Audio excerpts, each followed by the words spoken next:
বন্ধুরা, যখন গোটা শেয়ার বাজারে একটা চাপা টেনশন চলছে তখন একটা সেক্টর আছে যেখানে একেবারে আগুন, সেটা হলো railway sector. IRFC, RVNL, RailTel, IRCTC প্রায় সবগুলো শেয়ারই দেখা গেছে দুর্দান্ত র্যালি। আইআরএসসি তো একেবারে 7% মতো লাফিয়ে উঠেছে আজ। প্রশ্ন হচ্ছে এর পিছনে হঠাৎ এমন কি ঘটলো। আজকের ভিডিওতে আমি খুব সহজভাবে এই ব্যাপারগুলো ব্যাখ্যা করবো, আপনারা যেন বুঝে নিতে পারেন কেন এই শেয়ারগুলো হঠাৎ এত গতি পাচ্ছে, মিউচুয়াল ফান্ডগুলো কেন এত বড় করে ইনভেস্ট করছে এখানে। ভিডিও ভালো লাগলে অবশ্যই লাইক করবেন, আর নতুন হলে সাবস্ক্রাইব করে বেল আইকনটা টিপে দেবেন। চলুন শুরু করা যাক আজকের ভিডিও। আইআরএফসির হঠাৎ এই রকেট গতির কারণ কি? আইআরএফসি মানে ইন্ডিয়ান রেলওয়ে ফাইন্যান্স কর্পোরেশন।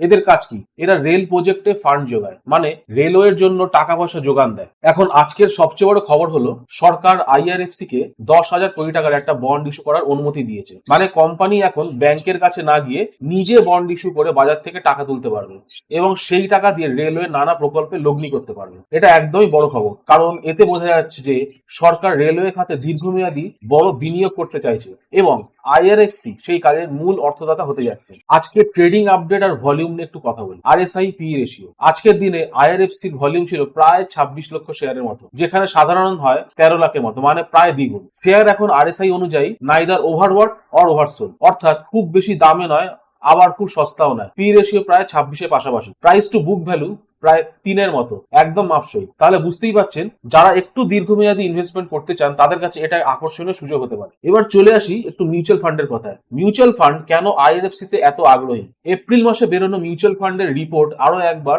এই থিওরিকে স্ট্রং করছে। এপ্রিল মাসে 43টা মিউচুয়াল ফান্ড হাউস আইআরএফসির মতো রেলওয়ে শেয়ারে ভালো টাকা ঢেলেছে। মাত্র 11টা ফান্ড বিক্রি করেছে। কিছু নাম বলি, যেমন আইসিআইসিআই প্রুডেন্সিয়াল নিফটি নেক্সট 50 70 কোটি বিনিয়োগ করেছে। SBI Nifty next 50 index fund 16 কোটি ইনভেস্ট করেছে। DSP Nifty next 50 fund, Kotak, Mirae asset সবাই অংশ নিয়েছে। সবাই ধরে ফেলেছে রেলওয়ে এখন অ্যাক্টিভ থিম হতে চলেছে। কেন রেল সেক্টর নিয়ে এত উত্তেজনা? রেল সেক্টর নিয়ে উত্তেজনার অনেক কারণ আছে। বাজেটে এবার রেলের জন্য 3.02 লাখ ক্রোড় বরাদ্দ হয়েছে। পশ্চিমবঙ্গের কলকাতা রেল প্রকল্পের জন্যই একাই 15,400 কোটি বরাদ্দ।